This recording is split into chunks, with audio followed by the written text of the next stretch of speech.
Hello, everybody. You are tuned in to the Couch GMs podcast.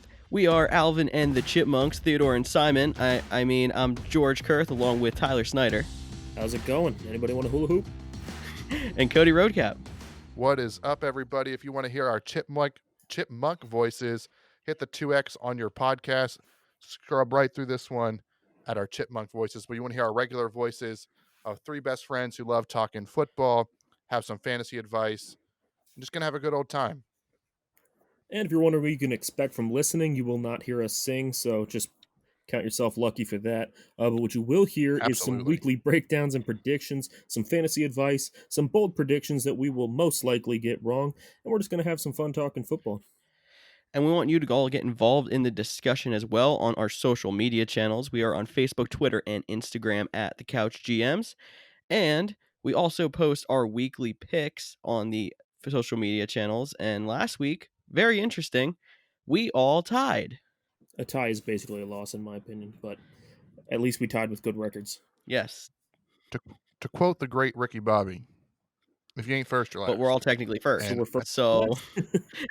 But we're also technically last because nobody won. This is weird. This is very awkward. But anyways, we all tied. We don't really know what the punishment's going to be. We have some ideas out there. I know good friend Marcus from the First and Ted Club wants to see us pillow fight in like grandma 90s. Like that just seems like an odd thing for y'all to witness. That's not happening. That's not happening. I'm sorry. But you never know. But one thing's for sure is we all got our bold predictions wrong. Surprise, surprise.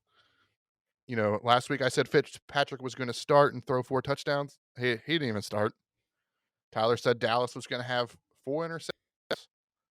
They got, or Dallas-Baltimore, I should say, between both teams. They had 2, really 3, but, you know, the refs didn't call the third one. And George said the Titans and the Browns would have 350 rushing yards.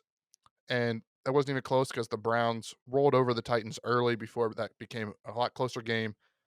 But the yardage was only 180 total. So, guys, another week, another no bold predictions right. We're back to our old ways from the first 6 weeks of the podcast. We were doing good for a little bit there. Yeah, I'm not surprised.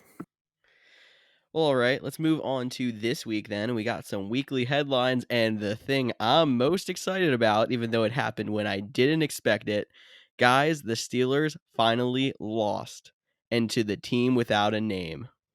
George, this is like Christmas for you. Came early this year, boys. Yeah, that was a fun one. You know, and on this loss, like I've seen people complain that, you know, like the Steelers had to play 3 times in 12 days. Like, I understand like the football team had 10 days rest, but like, what's the big deal about playing 3 times in 12 days? Like Sunday, Thursday, like that's 12 days. That's every season. Like, I can understand why they're making such a big deal about that. Not only that, but you can't really make any excuses because the best player on the Washington football team coming into this week, hands down, was Antonio Gibson. He was showing up. He was just blowing people away, putting up big points, and he got hurt real early on in that game, and they had to move on to some lesser-known running backs. I mean, we've seen McKissick have some good games here and there, but he's never been a guy that they wanted to rely on. And losing Gibson was a huge blow. Plus, Alex Smith, I know he's a good veteran quarterback, but at the same time, he is still their third string quarterback. He's not the guy they wanted to rely on this season, hasn't played in years. So the Steelers really have no excuses for losing this game. Absolutely. And, you know, another team that has no excuses is the New York Jets. You know, normally don't like to talk about them, but they came one play away from getting their first victory, which no one saw coming. And they ran such a bad defensive call, they fired their defensive coordinator the next day. Guys, the Jets just can't seem to catch a break. I don't think they wanted to catch that break. I don't think they wanted to win. There's no reason that, you know, they needed, a 45-yard touchdown, and they only had one play to do it, and you have an all-out blitz with no safety over top when the Raiders have some fast receivers, especially Henry Ruggs. You can't tell me that Henry Ruggs, one-on-one, needing 45 yards with no safety help, like he's going to win every time. I don't know of a corner that can keep up with them. I feel like their defensive coordinator has been taking some notes off of teams with Hail Marys this year. And I was actually talking about a play in the Ravens game last night where There was a Hail Mary and the Ravens only rushed one player, and I think that's dumb. But a lot of teams have been rushing 5 on these like Hail Mary type situations to try to give the quarterback less time. The Jets like took that to an extreme that was way too far. Yeah, and not only do they rush everybody, but why did the corner play press man? Like, go back to the 20 and let the guy run to you. Like, Exactly. uh, the Yeah, J- the Because if he Jets. throws it short, then just go up and make a tackle. That's what exactly. you're supposed to do anyway. That's your job. Yeah, and speaking about jobs, guys, it finally happened. Carson Wentz lost his. The Jalen Hurts. It happened mid game against the Green Bay Packers. I know the three of us are team Carson Wentz should be the starting quarterback. But at the same time, I understand at this point in the season they've pretty much thrown in the towel. Why not see what Jalen Hurts is going to do? But I guess I'm going to ask you guys: is Wentz the quarterback next year? What are your thoughts on that? I think the only way that Wentz is not the quarterback next year is if they find a trading partner that's willing to take on that salary, which there may end up being a team. There's a lot of people out there that are speculating the Indianapolis Colts because they have Philip Rivers in the end of his career, and Frank Reich was his offensive coordinator when they won the Super Bowl. But I was under the assumption that once Jalen Hurts came in, Carson Wentz was done. I'm now team I want better for Carson Wentz. So as much as it hurts me as an Eagles fan, I don't think he should be there long term anymore. I want him out. And just to clarify, you want him out because you think the team has done him dirty, Exactly. Yeah, not no, I because. love Carson Wentz. I think he's much better than he's been playing this year. His numbers in the past have proved it. I want him around, but at this point, if the team's going to play around with it and try to pretend like he's the problem, I want better for him. Yeah, no. Yeah, I agree with you. It's such a weird situation that you guys are only 3 years removed from the first franchise Super Bowl win, and like Doug Peterson could be fired at the end of the season. Like, I feel like that's unheard of. And it's not really like you guys have just been devastated the last 2 seasons with injuries. It's hard for anyone to go out there and play, but I guess someone has to take the blame for it all. I mean, my question is Jalen Hurts your future? Which at this point, it's starting to look like yes. It's looking like they're going to try to move on from Wentz sooner rather than later. And it looks like Hurts is the guy they're going to want to rely on in the future. And with that being said, do you think you're in a position to win now anyway? Like next year, do you think you can already do enough in the offseason to make this team a winning team, a Super Bowl caliber team? And I don't think so. I think the coaching is just completely poor. I think that the offensive line needs work. I think that you need some new receivers in there because people like Alshon Jeffrey, they need to go. I think the Eagles need so many pieces. You're not going to fix all of the holes they have in one offseason. And with that being said, I mean, if they were able to win now, I'd say Wentz should be the starter next year. But if you're just going to keep on rebuilding, you might as well give Jalen Hurts the work and just keep Wentz as your backup, a very, very expensive backup, and then see if you can find a trade partner that's willing to take on that salary hit. So you're telling me that Jalen Hurts is the future of this team and not Carson Wentz? It's not like Carson Wentz is a 35-year-old quarterback. The dude's 27. He can be around for 10 years. And you're telling me that he's not their future? That was what pissed me off the most. It's that Carson Wentz should be this team's future still, and he's proven he could have an MVP type season, and it's nothing around him. And you're going to pretend like, oh, he's on the way out anyway, and bring in the rookie quarterback that shouldn't have been here anyway? Let me put it this way. I'm not saying that Carson Wentz doesn't have a future. I'm not saying that he's not the future for somebody. I just don't think he's the Eagles' future. I said it earlier in the season when we were talking about what's wrong with Carson Wentz. I think that he needs to leave Philly to be successful again. I don't think, even if Philly had a better roster, better coaching, better all of that, I still don't think Wentz would be successful because no matter what, he's still going to be in the shadow of Nick Foles, and that fan base, that team will never let him live it down. And I think the pressure on him is just way too high because of it, and it's causing him to just force throws that aren't there. He's trying to do way too much when the easy stuff is there for him. And I just, like I said, I don't think that his future is in Philly. I do think he's a great quarterback. I do think he's going to go somewhere else and be successful. And I think the Eagles are going to be kicking themselves for not giving him more of a chance or trying to figure out how to work with him. But I think he needs to leave to be successful again.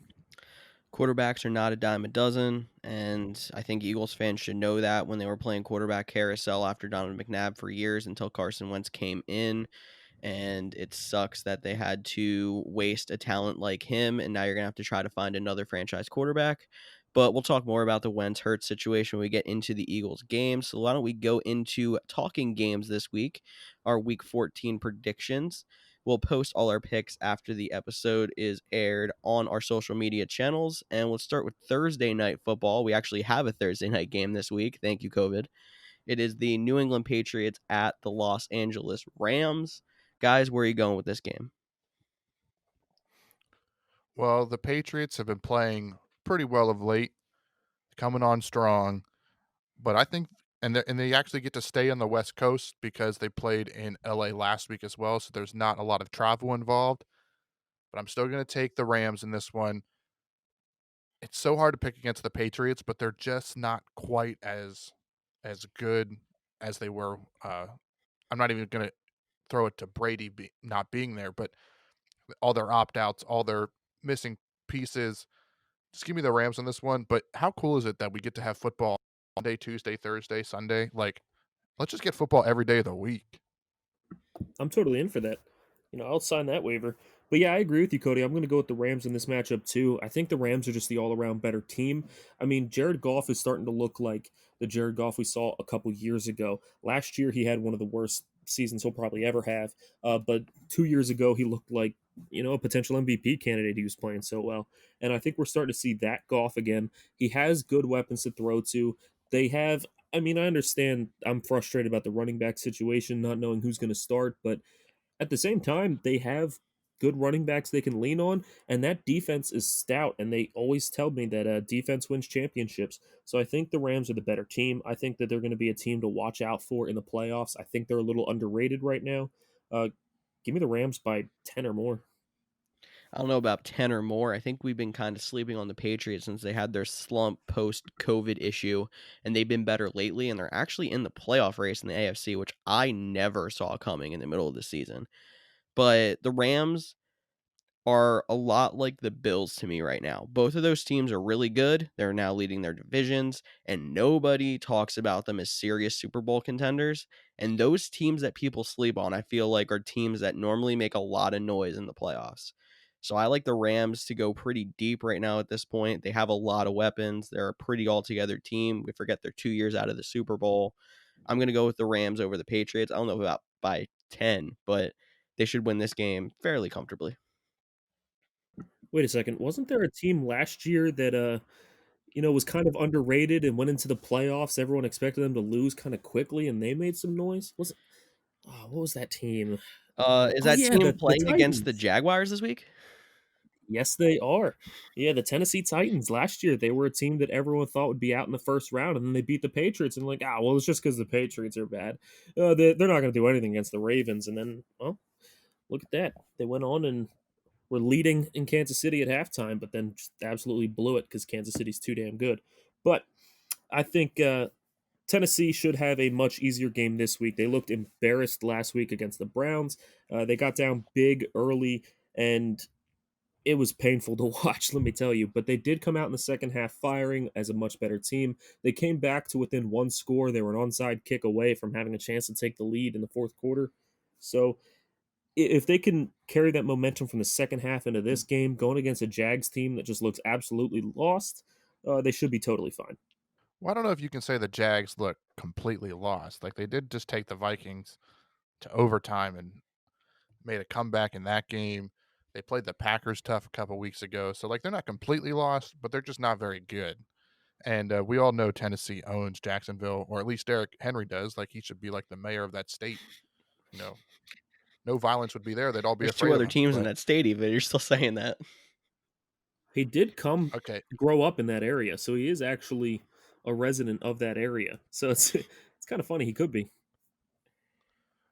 but exactly. So I think Derrick Henry gets back on track. I know. Hopefully, you didn't need Derrick Henry to get into your fantasy playoffs because he didn't have a great game last week. I think he bounces back. Has a good one this week. Jacksonville, they need to keep pace with the Jets to try to somehow sneak away Trevor Lawrence. Give me Tennessee. This one I could see by 10 or more points, not the last Oh one. yeah, the line is Tennessee minus 7.5, and I could see that happening fairly easily. I know that's hard to say in a divisional game, but Tennessee is far better. I don't think we're sleeping on Jacksonville. Jacksonville is still not fantastic. Tennessee, it's Derrick Henry season. I made that joke last week. It's actually going to come true at some point. You know it's going to. So Titans easy. I agree with you, George. And actually, I'm going to go ahead and use my bold prediction. I mean, Derrick Henry's coming off a bad game, so he's going to be playing angry. He's playing in December, which go look at the stats, guys. Derrick Henry in December is an absolute beast. And he's playing against the Jaguars, which he just destroys the Jaguars. I almost feel bad for them having to face Derrick Henry twice a year.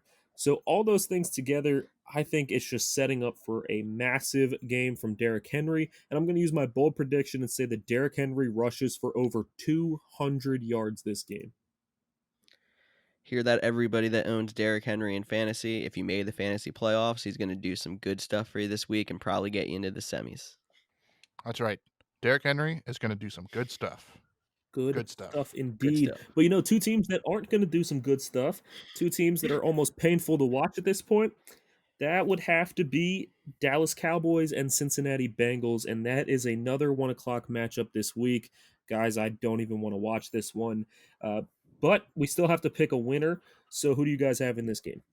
I'm going to flip a coin, and it's Dallas Cowboys. So that's how we're going to go with this one. I think it's a fun storyline. It's the Andy Dalton revenge game. Dallas. What a lame revenge game. Hey, be nice to Andy Dalton.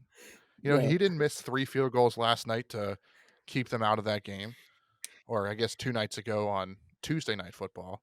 But, Andy Dalton is going to play well. I think CeeDee Lamb has a decent game. Maybe Zeke looks like Zeke from a year ago against Cincinnati. Like, man, both of these teams are just bad. I heard a bold prediction I in don't there. even Is know it what to a talk big about. Zeke game here? Wow. I mean, I feel like that hasn't happened in a year. You're right. I just don't really know what to say about these two teams. They're just like I'm trying to hype up something like, ooh, CD Lamb. I You know, can't. it's I so can't do it. depressing too because not the Cowboys weren't good, don't get me wrong. But when they did have Dak Prescott, maybe because of the fact that they went behind by so many points early on, they were fun for fantasy. Zeke was putting up points, Dak was putting up points, every one of the receivers were putting up points. Dak went down and now the team's kind of boring. And the Bengals, on the other hand, they might not have been winning a lot of games, but they were staying real close with some good teams, pulling off some upsets. They were one of the most exciting teams to watch with young Joe Burrow. And then he gets hurt, and now the team's just terrible. So both teams lost their starting quarterback, and both teams have not been the same since. And it's disappointing. This could have been maybe not a good game, but this could have been a much better game if they would have stayed healthy. I'm going to say there's not going to be a lot of defense, and I know you're not shocked. Oh my God, Dallas's defense is awful. Cincinnati's defense is not a ton better. Cincinnati has the advantage when it comes to facing the worst defense, but their offense is even more in trouble than Dallas's is. So I'm going to take Dallas, one, for the Dalton revenge game, and sometimes you see players go off in those, and two, because I don't trust Cincinnati's offense to put up as many points, even though they're facing a slightly worse defense. Wait a second, George. Are you saying this is gonna be another shootout? Didn't you get in trouble last week predicting a shootout? Yeah, how'd that go? I am Come on, not what's your putting a score prediction? number We on talking this. No, 45, no, 40 here? no. Like what? I am just stating the fact that both these defenses are not great. I have no confidence in Cincinnati putting up bulk points without Joe Burrow. I think they can look better than they have without Joe Burrow in the, so far, but I'm not saying shootout numbers. I'm saying they can put up a couple touchdowns. Good for them, but Dallas can put up more than that because their offense is at least a little bit more put together than that. So let me ask you guys a question, and then we'll move on to the next game. So we said last week that you wouldn't trust any of the Bengals receivers, even Tyler Boyd. You would try to keep on the bench, and then Tyler Boyd ended up having a big game. Uh, do you trust any of those Bengals receivers now, seeing that game, or are you still kind of out on them? Don't get too excited about that Boyd game. It was a little bit of a smoke screen. He had one big play. But I did say last week, if you were going to have to play Boyd in any week remaining in this season, this is the one I would want to play him. I think you could have another big play in him, make a couple of plays this game. So I think Boyd, if you're desperate, could be a play this week, but I would still avoid the rest. All right, guys. So I don't know if we even set our picks, but I have Cincinnati in this game. Cody and George both have Dallas. So we'll go ahead and move on to the next game, which is the Arizona Cardinals at the New York Giants. If you would have told me 3 weeks ago that this actually would be a good game, I would have laughed at you. Cardinals were looking great.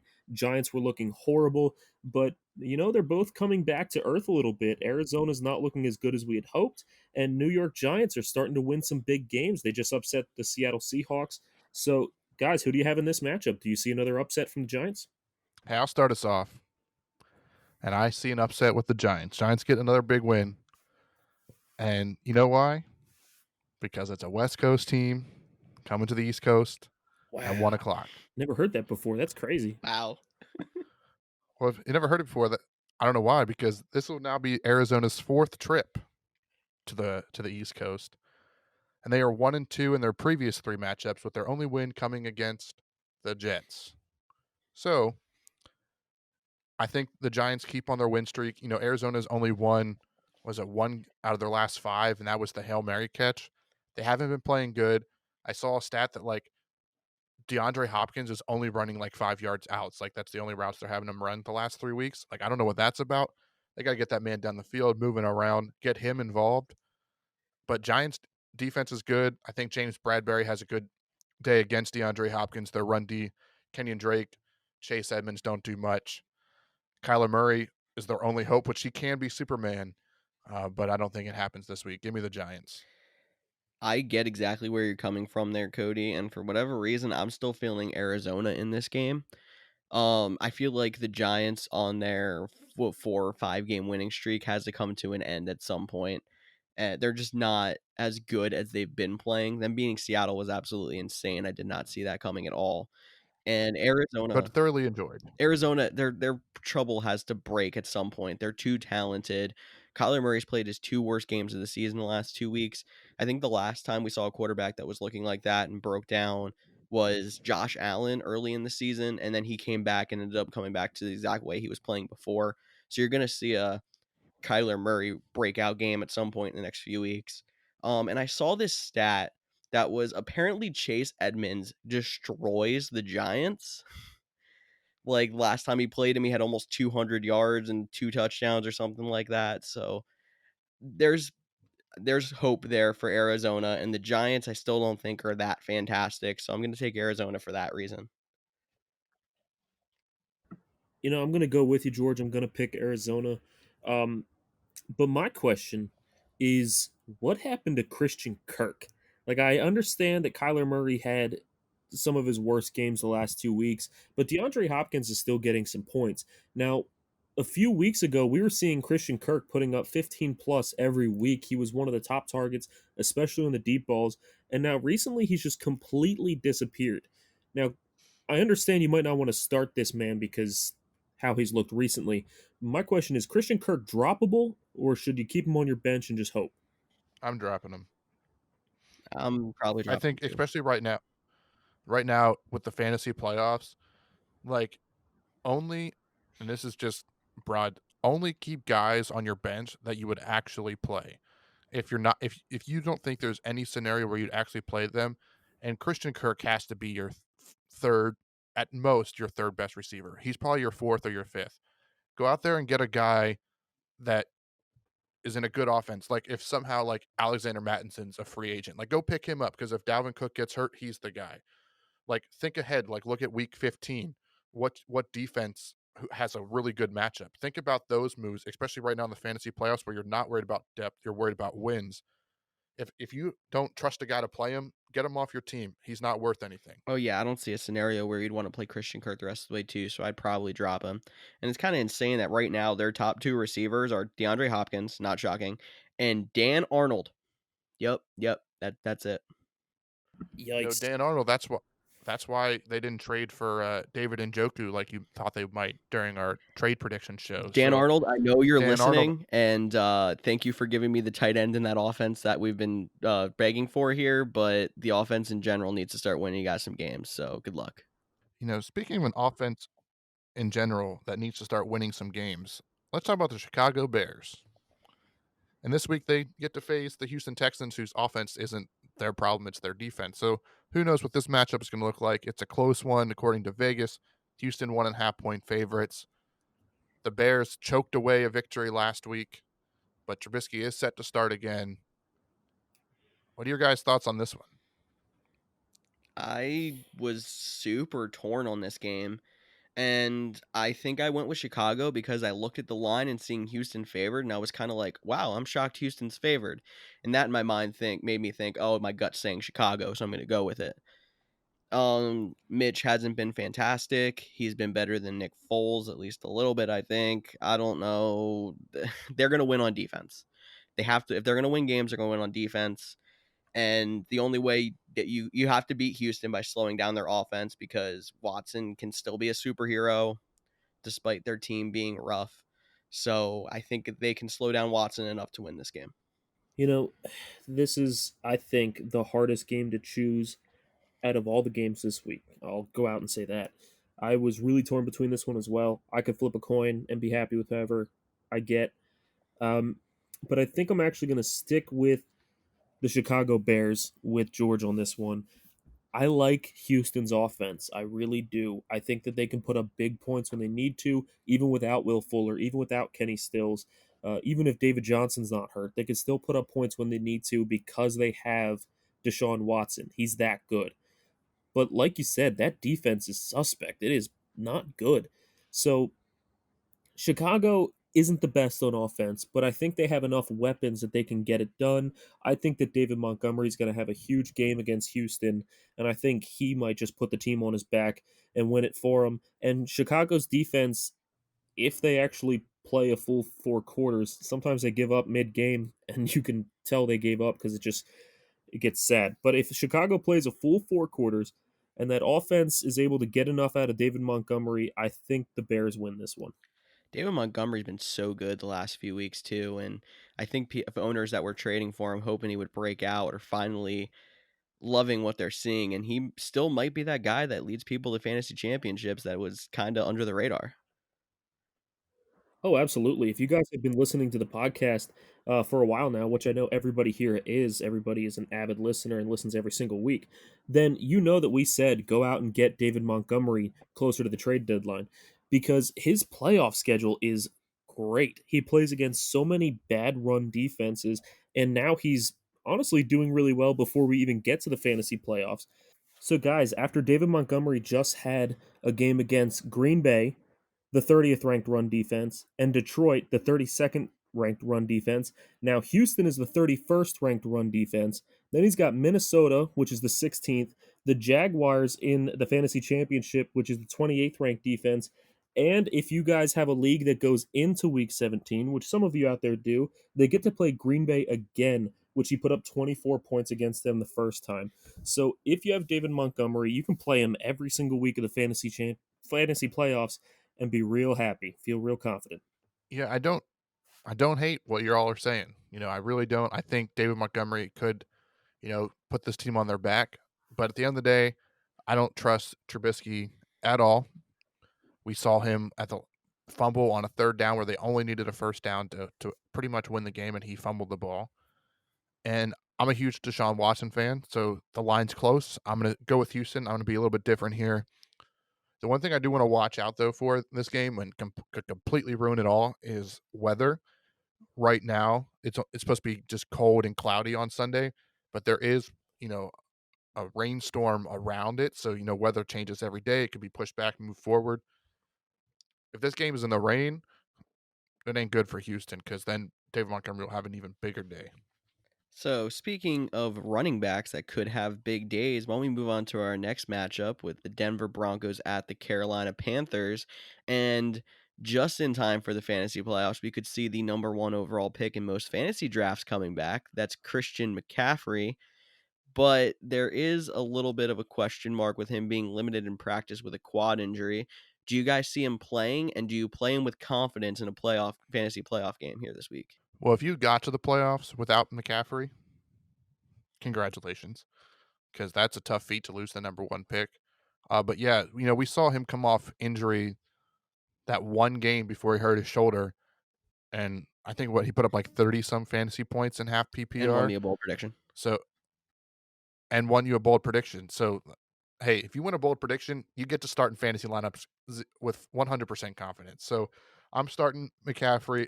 I wish he was, had a clean bill of health, but it was kind of I don't wanna say expected, but, there was always the rumors because he had played so much the last couple of years, he was gonna get banged up this year. I'm still playing him. Denver isn't the best team, so it's not the greatest matchup, but it's not the worst either. Play McCaffrey, and I think the Panthers win this game pretty easily. Drew Lock hasn't looked great the last couple weeks either. Just a tough this is just another one of those games where, like, I'm trying to find hype about it or, like, a matchup I'm really excited to see, and there really isn't one, and if McCaffrey for some reason doesn't play, like, this matchup is just as bad as Dallas-Cincinnati to me. Cody, I'm actually going to go ahead and disagree with you. If you have Christian McCaffrey and he does play this week, I don't think I start him. I mean, I'd said earlier in the year that it depends where Carolina is at this point in the season. And earlier in the year, they were starting to get hot. They were starting to win some games they weren't supposed to win. So there was a chance they might make that late season push at the playoffs. But now they're 4-8. They're in last place in their division. I don't see them having a chance at the playoffs. I don't think they see themselves with a chance at the playoffs. So I don't see any reason why you bring McCaffrey back after his second injury of the season and play him real hard, especially when you have Mike Davis playing so well this year. I mean, Mike Davis is actually averaging more yards per attempt than McCaffrey this year. I understand it's a different sample size there, but it's still an impressive feat. Mike Davis has looked really good. I think that they're going to give at least a 50-50 split if McCaffrey's back and just try to get him some work, but keep him healthy for next year. I'll be the tiebreaker here then, and I think I would agree with Tyler if I had seen them try to like at least, look like they were limiting him in his return the last time. And even though they said there was going to be switching by drive between him and Mike Davis, McCaffrey got so much work and McCaffrey put up so many points that I think you have to play him with confidence. Good chance you don't have that many better running backs on your roster as well if you got to the fantasy playoffs but had him as your first overall pick. So I think you might have to. If you guys have any questions on start sits for the first week of the playoffs, please post them on our social media channels and we'll help you guys out as well. Yeah, and I just don't wanna lose my fantasy playoffs with McCaffrey on the bench if he's active. How that would be, like, worse than actually losing sucks, but if having McCaffrey on the bench and you lose because weren't you decided you got afraid to play McCaffrey, that would make the loss, like, 100 times worse. Like, he's an all-pro, all-star player. Even banged up, he's better than half the running backs in the league. Okay, Tyler, You actually, draft him number I 1. have a good one for you thinking of that. So there's a lot of people that are really hype on Melvin Gordon after his big week last week. Would you start Melvin Gordon or Christian McCaffrey? Ugh, I hate Melvin Gordon. Yeah, I'm McCaffrey. going McCaffrey. Okay, so there I you mean, go. that's A lot of people that might be their other option because I mean, mid-tier running backs in that level are probably what you guys were trying to piece together until McCaffrey came back. it depends who you have. I mean, there's people that picked up James Robinson in the first week of the regular season off free agency, so they have James Robinson and another good running back, or a third round pick running back to pair with what they had Christian McCaffrey. So they might not even need to start Christian McCaffrey. Those kinds of guys, keep them on the bench. It depends who you picked up. And like George said, if you're not sure if you should play McCaffrey or not, depending on who you picked up, who else you have, let us know. Post on our social media and we will help you out. Alrighty, so just to recap, we're a little bit split on McCaffrey start sit, but we aren't split. We're all taking the Carolina Panthers to beat the Denver Broncos, and we don't like Melvin Gordon. That's pretty much enough for that game. A game that has some playoff implications. The Minnesota Vikings are right now sitting at the 7th seed. They get to face the Tampa Bay Buccaneers, who are fighting for playoffs. I'm not sure. I think they can still win the South. Maybe not because they've lost twice to New Orleans. Don't quote me on that, but they are 6.5-point favorites. And guys, I just want to go. I want Tampa Bay to win. I've never rooted for Tampa Bay more than I am going to this week, and it's only because they play the Vikings. So I think Tom Brady comes back after a bye, balls out. Chris Godwin, he missed practice, get those pins removed in his finger, but he should still play, so he'll have full motion back in his hand.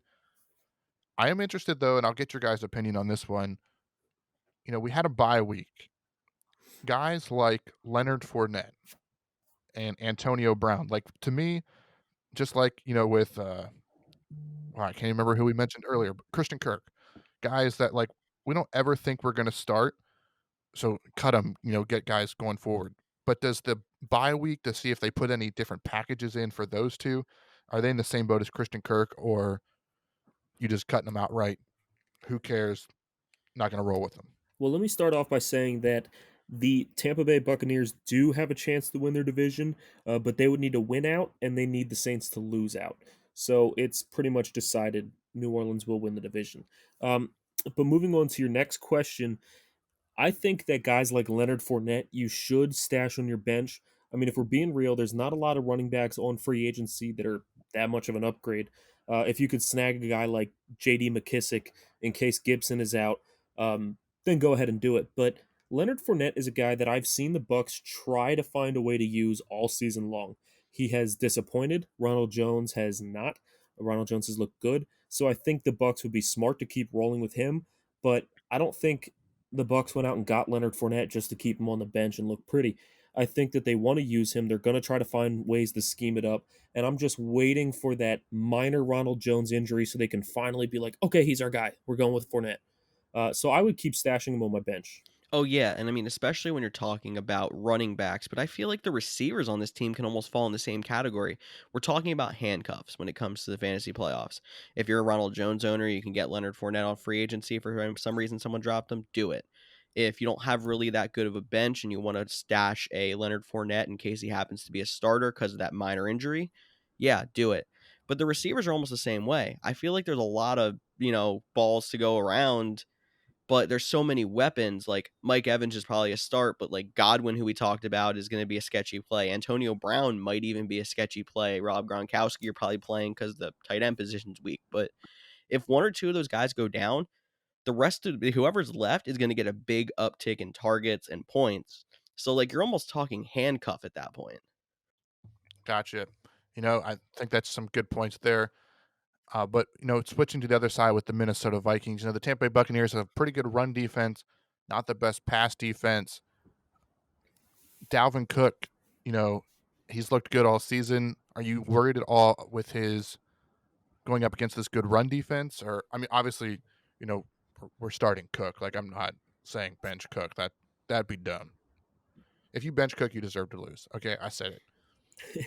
But what are your thoughts on, we talk about sometimes how you have to evaluate your lineup and look like, do I just need 10 points from this player? Or, Dalvin Cook, you're going to play, but this could be a week he only gets 10 points instead of his 18 to 20. So my flex play should be a guy that could boom but might bust. Like, fantasy is all about finding the perfect lineup. So I just want to know your guys' thoughts on Dalvin Cook, or is this going to be more of a Kirk Cousins, Justin Jefferson, Adam Thielen show? Fantasy PSA, if you have Dalvin Cook in the fantasy playoffs, and if Alexander Madison is available on free agency, it is one of the biggest handcuffs you could have. Go get him. Dalvin Cook seems to have injuries every single year. He hasn't really had a big injury yet this year. Knock on wood, I hope nothing happens to him. I hope he stays healthy the rest of the year. He's having an amazing season. But there's always that chance. Cook has never really been able to stay healthy for a full season before. Go get Madison. He could win you a championship if Cook goes down. It's a big, big ad. But to your point, Cody, I think obviously you're rolling with Cook no matter what. You can try to evaluate your lineup based off of that, saying, Cook might not have as big of a game. Let me put in a guy with a higher ceiling later. But in all honesty, you just got to go with who the best play is for the week, no matter what. Don't worry about who has the higher ceiling, who has the higher floor.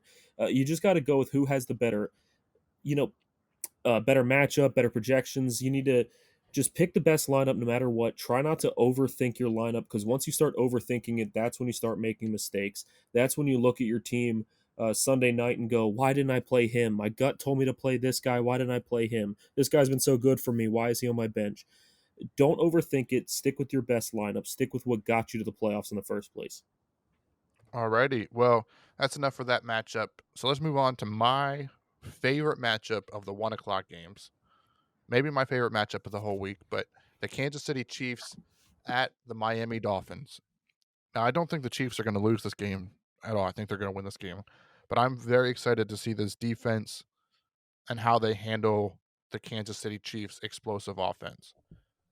We saw Denver give a little bit of issue to Kansas City last week.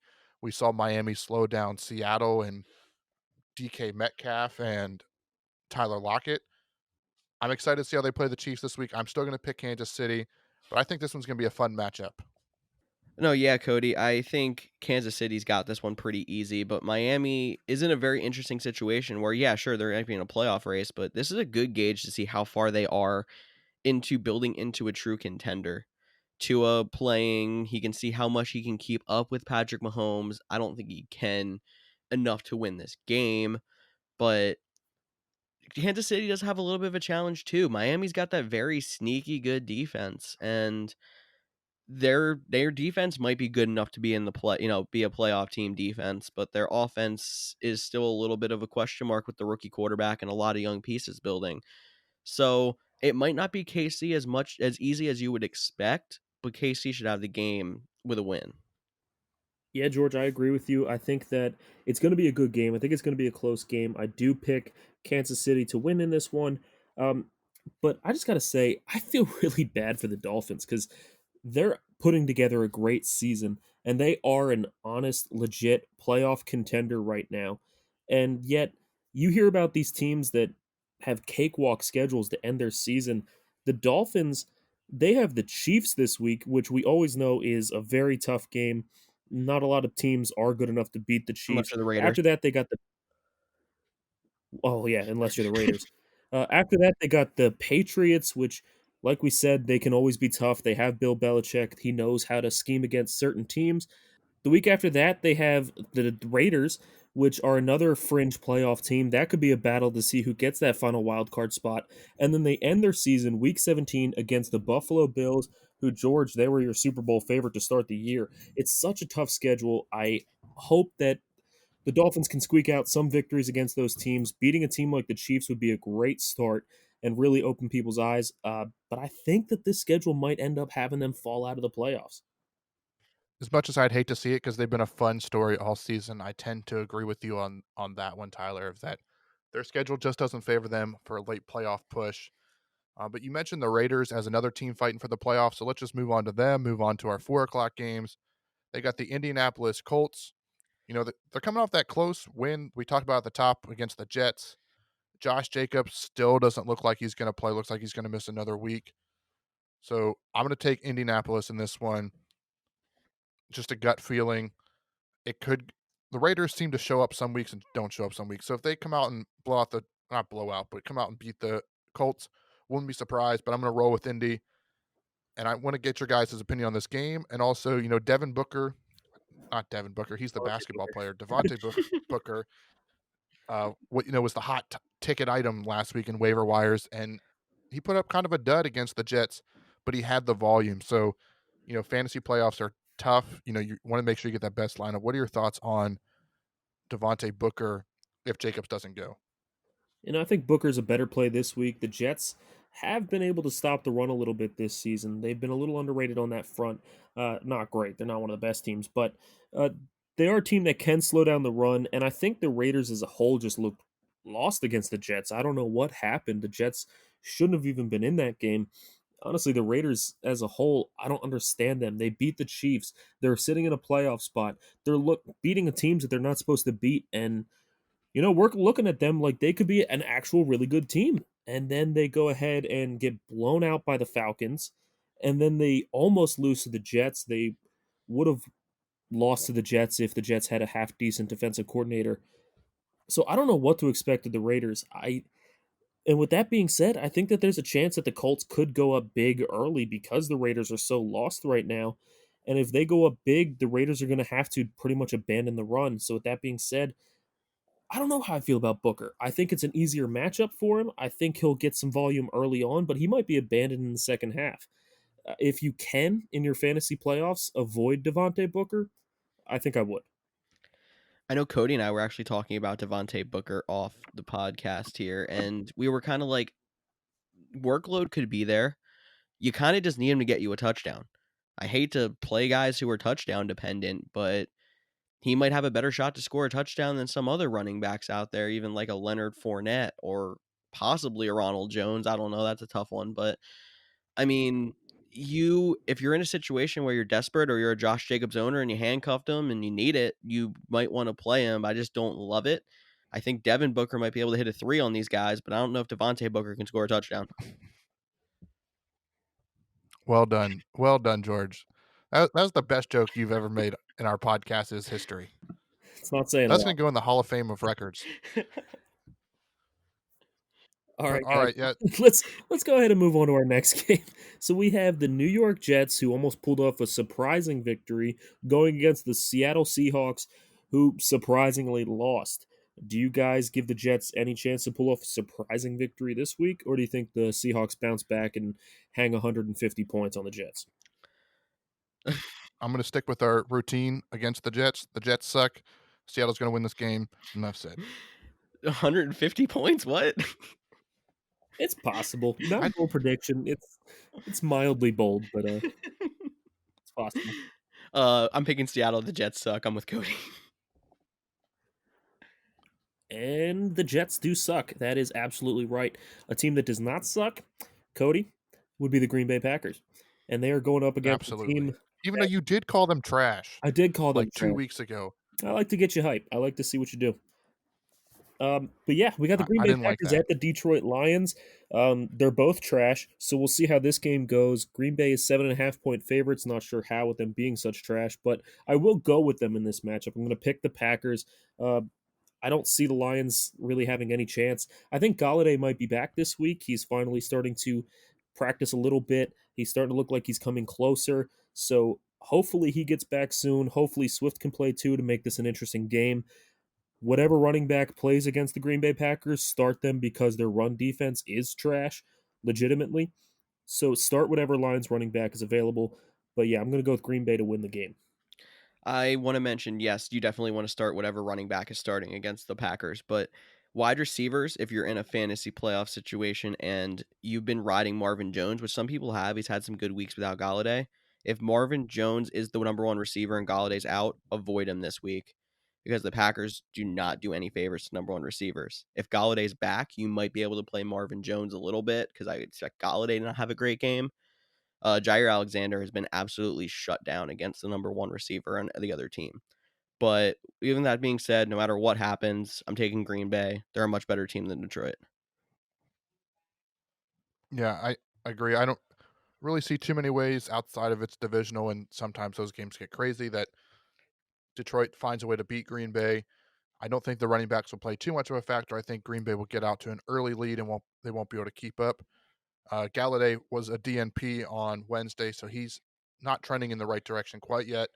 But Swift was a limited participant, so maybe he'll get back. But that's a whole weird situation with him. You know, he cleared concussion protocol, but then was having like new concussion side effects that he wasn't put back in protocol, but now he's missing time because he's not 100% right. So they're calling it an illness. It's a weird situation there. And, I'm just going to throw out my bold prediction. We never get these things right, but I would just like, to see this one.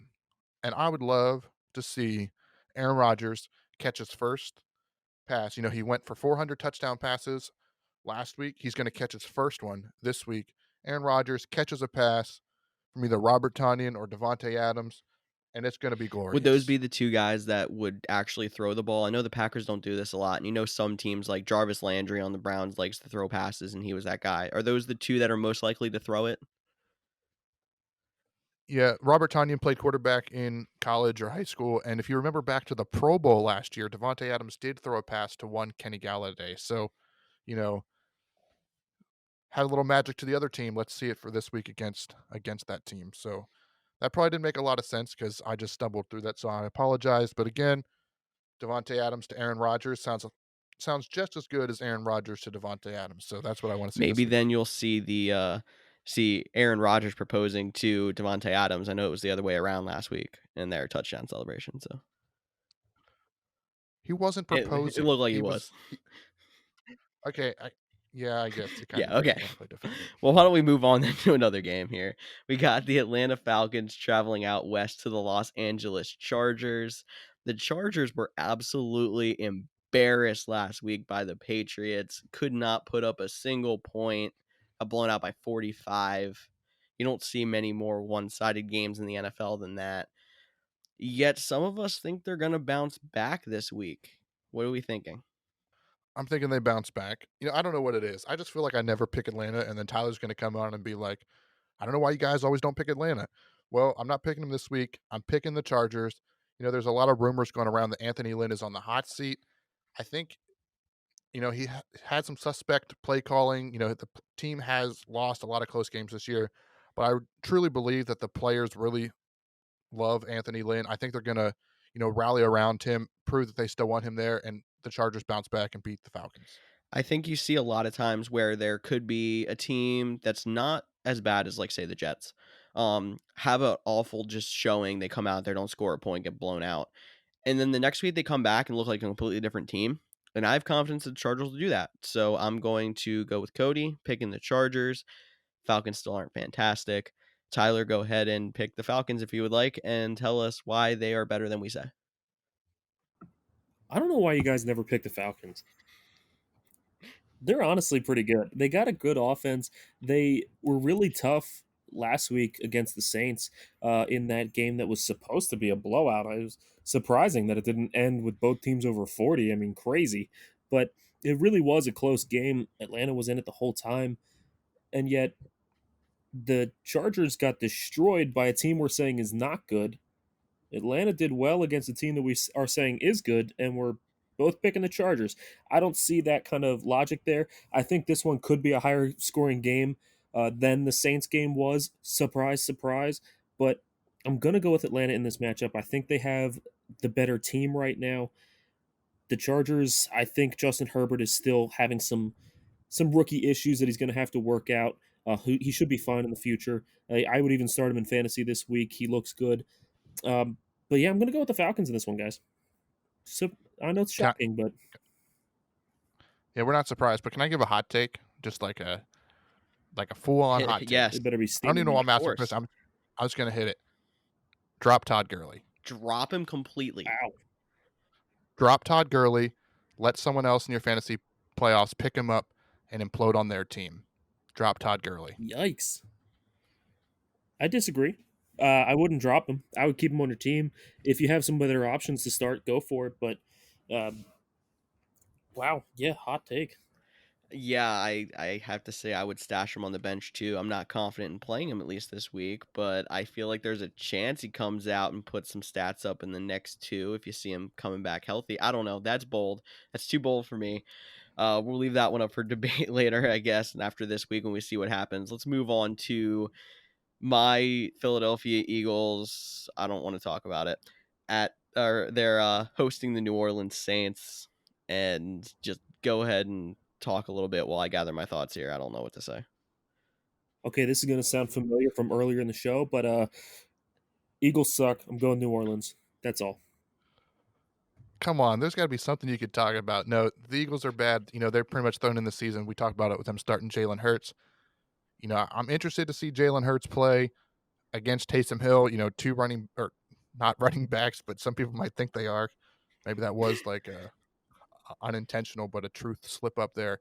Yeah, give me the Saints in this one and look for Drew Brees to be back next week. I think it's smart that the Saints let Brees sit another week when they're facing the Eagles this week and should get a win no matter who they have at quarterback. Definitely going with New Orleans. I think because the two other boys over here went with bold predictions pertaining to their team, I'm going to make a bold prediction on the Eagles as well to make myself feel better and hopefully make it look like Jalen Hurts is not a running back like Cody just slipped up on, even though I think it might be true. I'm going to say Jalen Hurts has a little bit of success in the passing game this week. He's going to throw for 300 yards, mostly because they're going to be playing from behind most of the game, and 3 total touchdowns. Could be a couple rushing in there, but maybe a passing or two as well. And we'll see what happens if the Eagles can keep it close, like they always seem to be able to with Carson. But Jalen Hurts does not win him the game. Wow, 300 yards and 3 touchdowns. George, you like to go bold. Uh, that one is close to your boat territory. Not quite there, but it's close. We got one more 4 o'clock game. It's the Washington football team at the San Francisco 49ers. And, coming off an upset, I'm a little surprised the football team aren't the favorites in this one. But at the same time, I'm going to pick San Francisco. So maybe Vegas knows what they're doing. I think they have a bounce back game. San Fran, please don't wait till the end of the third, start of the fourth to get Debo Samuel involved. What was that? We saw how good he was and how many stats he put up in just that one quarter. Get him involved early. Washington, you had your big win. Congrats. Sorry on your loss. I mean, we said last week we were arguing between Debo Samuel and Brandon Ayuk, which one was going to be better with both of them in the lineup because we hadn't seen it yet, and Ayuk was the answer. And he looks like whatever role they put him in fit him better. Like they were trying to make Debo somebody that he wasn't until they finally got him involved later in the game. It's going to be tough to say where you go with either of them this week because Washington's defense is a lot better than a lot of teams, a lot better than you would think with their record. But I'm going with San Francisco. They've been playing really well despite all the injuries. Washington has been playing well as well, but San Francisco found itself in a wild card chase. All of a sudden, we have all four teams from the West that can make the playoffs, and I kind of want to see it. So let's see San Francisco win this game and make it interesting.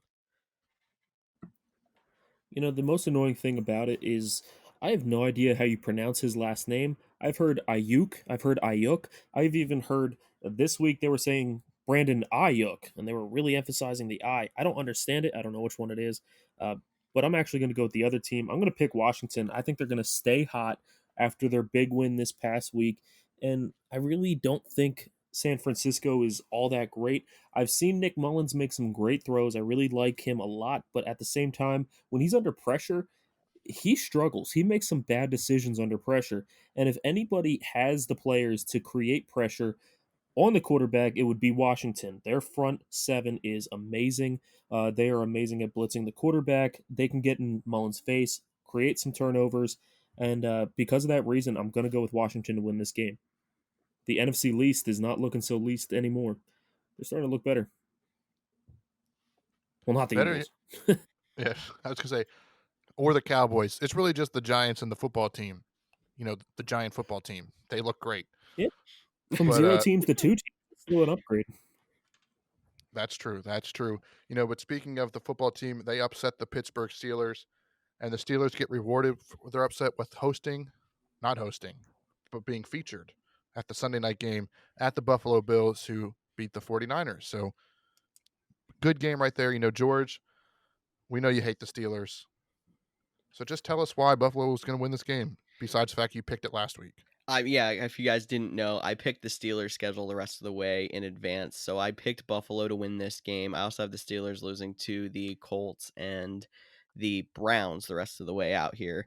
I did not expect them to lose last week, but it was long overdue. And it probably exposed some things. I heard some people talking about Washington's game plan and how the Ravens, despite them playing their practice squad and hanging in a game, shocker, the Steelers really aren't that good, exposed the Steelers' offense a little bit. And Washington used some tricks to hold them down and win that game. And Buffalo is a much better team that can definitely do the same. And their offense can put up a lot more points than Washington's can. So I don't see why Buffalo can't win this game. I'm going to agree with you, George. I think Buffalo is the better team in this matchup, and I don't think Pittsburgh is all that great. Every single week against bad teams, against decent teams, they always seem to struggle. And I think if there's a team that can capitalize on struggling, it's Buffalo. Buffalo has a great team. Cole Beasley, is he supposed to be good now? That's the real question in this matchup. I'm going to pick Buffalo, but is Cole Beasley good? I feel like Cole Beasley never really got a good quarterback to throw to him. That's a hot take, Tony Romo. Sorry. You're a better broadcaster than you were quarterback, I think. Um, I don't think he ever really got the spotlight in his previous stops. And now that he's got Josh Allen, a talented quarterback, throwing to him, when he's the number 2 target, you've seen him struggle a little bit more when John Brown's been healthy, but John Brown's on injured reserve. Cole Beasley's been able to produce, and I don't see that changing, actually. Yeah, I think Cole Beasley, you know, has that role secured. He's almost, we'll say, the security blanket. I know Diggs is playing really well this year, but he seems to be more of like the down the field guy. We saw it with John Brown when he was healthy. Now Cole Beasley, you know, those 5-yard outs, 10-yard ins, those easy throws and completions. But, you know, I'm not going to pick the Buffalo Bills. I'm going to go back to the Pittsburgh Steelers on this one. You know, James Conner is going to be activated off the COVID list, so he will play this week. I imagine they try to run the ball a little bit more because they haven't done it very well, or at least a lot. I think they only had 13 attempts last week and not many attempts the week before that. I think James Conner being back, they try to get the run game going. I don't like the Steelers, but I do like Mike Tomlin. I think Mike Tomlin's a good coach. I don't think they'll lose 2 games in a row. So I'm going to go with Pittsburgh to upset the Buffalo Bills. The 11-1 team in the upset. I like that Vegas has Buffalo favored, and I still think they got it. But let's move on then to Monday Night Football, a great game this week. It's the Baltimore Ravens trying to come back and salvage their playoff run against the Cleveland Browns, divisional here as well. And are you guys shocked that Baltimore is favored in this game? Yeah. Why? Why is Baltimore favored over the Browns? What has Baltimore done over the past few weeks that has made you say, "Oh yeah, they're definitely the better team"? I mean, Baker Mayfield came out against a playoff team in the Titans and threw 4 touchdowns in the first half, and Baltimore didn't finally have a good game until they played the Dallas Cowboys, who are an utter joke. There's no reason that Baltimore should be favored in this game, and for that reason, I'm going with Cleveland. I know the Browns always have that potential of Browning, and I just don't think that's going to happen this year. I think they're going to come out, they're going to play just as tough as they need to do to beat Baltimore. I'm going with the Browns. Yeah, I just double checked, and it's still Vegas has Cleveland as the underdogs. And, maybe they're just basing off how they played in the second half of last week's game, not how they played in the first half. Because, like a second half, maybe I get it. But Baltimore, like Tyler mentioned, has struggled. Lamar Jackson just isn't as elusive. His passing's been a little off. They don't really have another wide receiver outside of Hollywood Brown. They are supposed to get Mark Andrews back, but he hasn't been as good as he was the year before. There's the Des Bryant drama with his COVID test, and now he might not play football again this season. And Cleveland's just rolling. They're just doing the small things right, playing good football. I think Cleveland gets this divisional matchup, and it's going to be tough for the Ravens to find a way into the playoffs after this loss. I don't see it being tough for Baltimore to make the playoffs just because after this game, they've got a cakewalk schedule. So they could lose this game and still make the playoffs pretty easily, I feel. Um, but I mean, I heard a lot of insight about game planning and how the Ravens offensive coordinator is more busy trying to draw up runs for Lamar Jackson or options than he is passing plays. And I'm hoping that coming out is going to make them think more about the pass. Literally their only offensive weapon of note last week in the passing game was Hollywood Brown. So now you're saying, yeah, we're getting Mark Andrews back. We're probably getting Willie Snead back. And Devin Duvernay is starting to look like he could actually play a role on offense as well as special teams. So I think if you see a couple of pass catchers start to get a little bit more involved in the game plan and the offense, the Ravens could become a much better team and they could get it together against some of these weaker opponents in the future. But I have a feeling that they can still pull it off this week because their defense can carry them. And I don't know if I trust Baker against a top flight defense. So I'm just going to be different from you guys and go with Baltimore in my gut. It sounds like you're not a Baker fan. And, I I don't know Baker's why. always been kind of sketchy to me, and he plays some amazing games, but he has a lot of stinkers as well. I have no Which is statistical weird to me to back this. because, I know that you are not a Lamar Jackson fan. You have not been a Lamar Jackson fan since he got drafted. I mean, no, I've been very skeptical of Lamar, but I don't know. I have a gut feeling that for whatever reason, Baltimore's got this game, and it's going to be a not great Baker game. And I mean, I have to say, even if I'm not the biggest fan of Lamar, I am very confident in that Ravens defense. That defense is fantastic. Alrighty. Well, agree to disagree. That wraps up our week 14 picks. As always, we'll post them on social. Comment on who you think should win. Tell us why George will go back to his losing ways. But before we go, hey, we have to help you guys out. We're going to do a little quick lightning round of start sit for week 14 heading into the playoffs. Hopefully, if you're not playing this week, it's because you're on a bye and not because you're waiting for the consolation bracket to start.